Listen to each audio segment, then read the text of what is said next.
Throughout history, people have created shelter for themselves. A house is, however, more than a roof over our heads. It is an expression of our priorities, our tastes, and our resources. As these change over time, so do the places we call home. Here is a pictorial guide to some of the many architectural styles found in Wapakoneta, as expressed through some of the community's best preserved houses. That is, those that have been least altered from their original appearance. The dates associated with the style name refer to an individual's style period of popularity across the United States, although not necessarily in Wapakoneta. There was often a lag time from when a style debuted, usually in a city, and when it made its way to a small town in the Midwest. Please remember as well that since Wapakoneta was not founded until 1833, after the Shawnee had been forced to move to Kansas, we have very few buildings from before the 1840. Most of these buildings are unrecognizable because they were very small and have been added and altered to over time. The simple rectangle, from settlement to 1860s approximately. We often think of log house as the earliest structures in a community. As soon as settlers could establish a sawmill, however, they began building simple frame structures. These three historic pictures depict early frame houses in Wapakoneta. None of them have survived. And now we'll explore some of the many styles of residential architecture in our community. The remaining portion of the video describes the architectural styles of the homes in and around Wapakoneta in alphabetical order. Beaux Arts, 1890 to 1920. This house is located on West Auglaize Street. The style is characterized by large, grand constructions with an exuberance of details. Large columns are often grouped in twos or threes. The style became popular because of its use in the buildings of the 1893 Columbian Exposition. Bungalow, 1890 to 1940. The house in this picture is located on West Silver Street. Loosely based on Asian, Indian architecture, bungalows were first built in the west coast of the United States. The style was popularized nationwide by early movies filmed in California because of the state's many sunny days. Bungalows are known for their gently pitched gabled roofs and prominent porches, supported by unadorned rafters and beams. A true bungalow is only 1 story tall. Anything taller, if you're picky, is known as a bungaloid. The Canal House, 1840 to 1880. The house in this photograph is located on South Blackhoof Street. The Canal House is not a style per se, but a building form brought to the United States by its many German immigrants. The form is characterized by a 1 or 1.5 story plan with a steeply pitched side gabled roof. The house may be built in brick or frame. Its windows have segmented arches, not fully rounded. Southwest Auglaize County possesses many times the canal houses and other examples of German settlement architecture than Wapakoneta. Do you know what brought the Germans to Southwest Auglaize County? The opening of land to settlement and the good economic prospects provided by the Miami-Erie Canal. Cape Cod, in Wapakoneta during the 20th century. The house in this photograph is located on West Auglaize Street. This early style was brought to the New World by English colonists, but gained a new popularity in the earliest 20th century. The 1 or 1.5 story buildings have a steeply pitched side gabled roof. Dormers provide space, light, and ventilation for the upper level. They are usually covered in wide clapboards or shingles. Colonial Revival. The first half of the 20th century. The house in this photograph is located on West Auglaize Street. Some experts consider the Colonial Revival style a reaction to the architectural excessive details, that is, of the Victorian era. Constructed of frame or brick, Colonial Revival houses are rectangular and 2 or 3 stories tall, with a gabled roof, the facade, the face, of a colonial revival house is symmetrical. Its paneled door may feature a fan light and or side lights and may be protected by a portico supported by columns. Spanish colonial revival houses, such as the one located on West Auglaize Street, have a low-pitched roof, round arched windows and or doors, and incorporated wrought iron in their decorative features. This Pueblo revival house on Silver Street is very rare for Wapakoneta. Note its open porch with round arches, stucco wall treatment, and low-pitched roof. Craftsman, 1880s to 1920s. The house in this photograph is located on West Pearl Street. It is designed by an architect, which was uncommon for Wapakoneta, and it was built in the late 1910s. During the 1880s, English designers launched the arts and crafts movement, which encouraged the use of simple forms and natural materials. Houses of this style have wood, stone, or stucco siding. Wide eaves with brackets characterize the roof line. Stone appears prominently, especially in chimneys and porch posts. Foursquare, 1890 to 1930. Houses of this style have a box shape and are 2.5 stories tall with a low-pitched hipped roof. They universally feature full-width porches and wide stairs. This Foursquare reflected the new priorities for the early 20th century Americans: electricity, indoor plumbing, and central heating.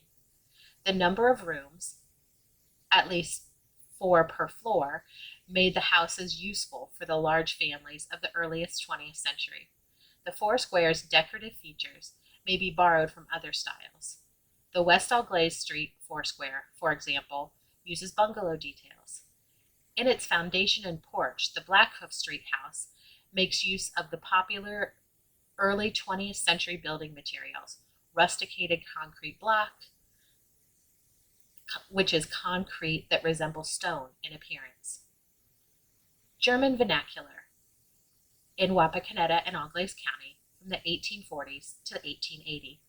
The house in this photograph is located on East Pearl Street.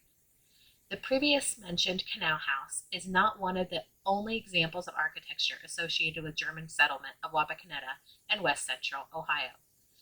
The house pictured is one of the half-dozen examples of major 2-story structures built by prominent German immigrants in the community, primarily on East Pearl and East Benton Street. Note the thick construction and segmented arched windows, not fully round, and the side lights and transom in the entrance. Design elements from other house styles may also appear on such buildings. With its rusticated concrete blocks, the porch is from the early 20th century. Gothic Revival was a 19th century reinterpretation of a medieval style. Think of the big cathedrals in Europe. Buildings are known for their steeply pitched gabled roofs and gingerbread trim. A central dormer, sometimes with a painted arched window, is located above the entry.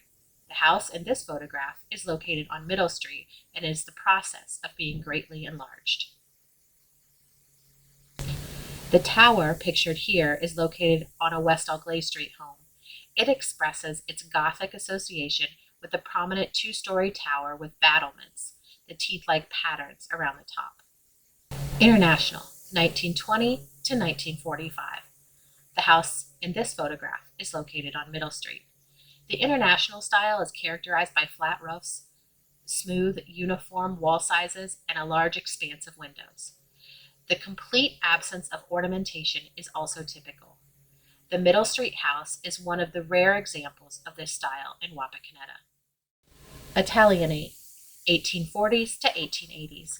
This house is located on West Auglaize Street. The Italianate style of architecture was popular for residential, commercial, and institutional buildings. Because of its ability to be interpreted in many different styles from many different budgets, Italianate architecture was one of the most popular mid-19th century style throughout America, except in the Deep South, where the ravages of Civil War prevented new construction for many years. Italianate houses are 2 or 3 stories or taller and have strong, symmetrical, and vertical orientation. They have low-pitched hipped roofs with wide eaves. the latter of which are often supported by prominent brackets. Italianate houses have side bay windows. The Italianate pictured here is also notable for its wraparound porch and elaborate turned spindles. Ranch, post-World War II to the present. The brick house is located on Barbara Lane. The gray house is located on South Went Street. The houses of this style were a single story with a low-pitched gable roof and deep-set eaves. They have a horizontal layout and are long, narrow, and low to the ground. The garage gains prominence by being attached to the house. After World War II, simple, economical ranch houses were mass-produced to meet the needs of returning soldiers and their families. The Wentz Street house is also notable for its simulated masonry, patented for use in 1929, and known under such varied names as permastone, formstone, rosestone, true stone, and modern stone. Queen Anne, 1880 to 1900. The house is located on West Algley Street. These buildings are asymmetrical and employ a wide range of building forms, textures, materials, and colors. Architectural parts include towers, turrets, tall chimneys, bays, and much more. As building amenities improved, electricity, indoor plumbing, central heating, people began focusing on their attention and money on the inside of their homes. They had also grown weary of all the frills applied to the exterior of Victorian-era homes.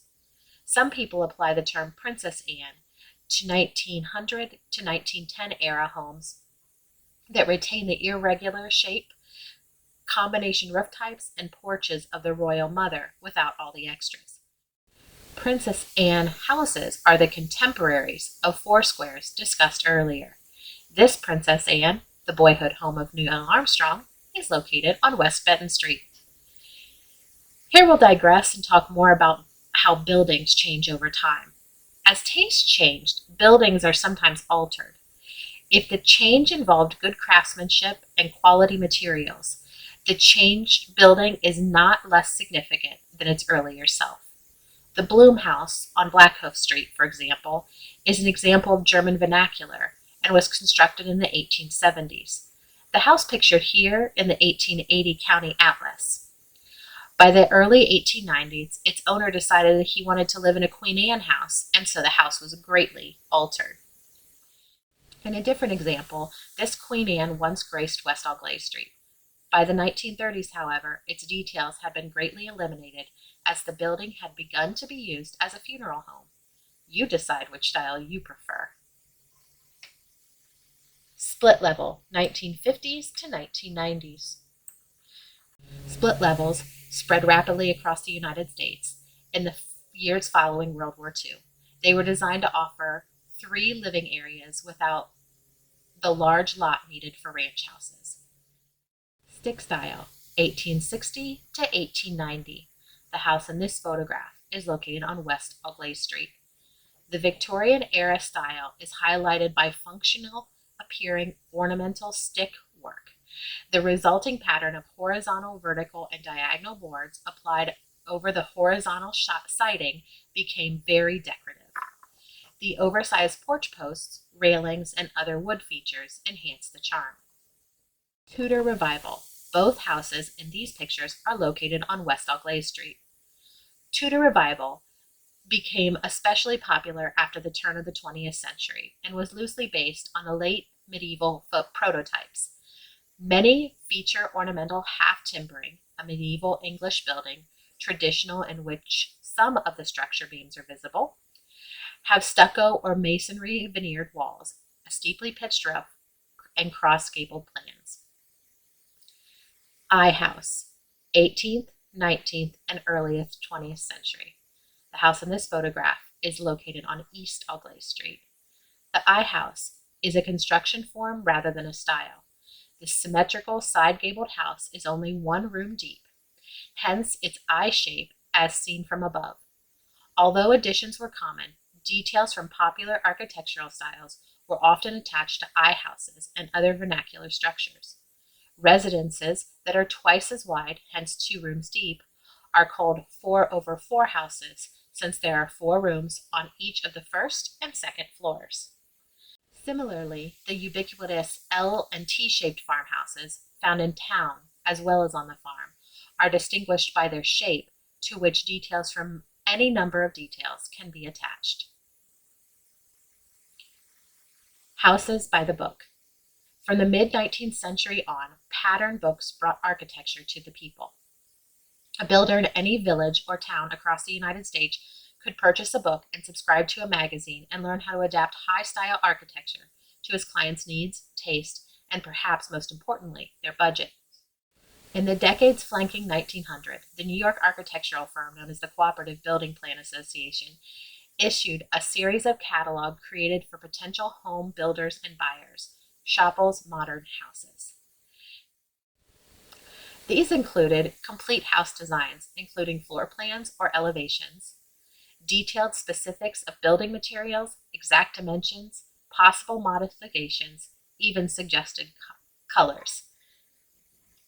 This house on West Auglaize Street is a well-preserved Schappel cottage. The Sears House is another example of houses by the book. In 1906, a manager at Sears was given the job of eliminating Sears and Roebuck's building materials department, which was losing money.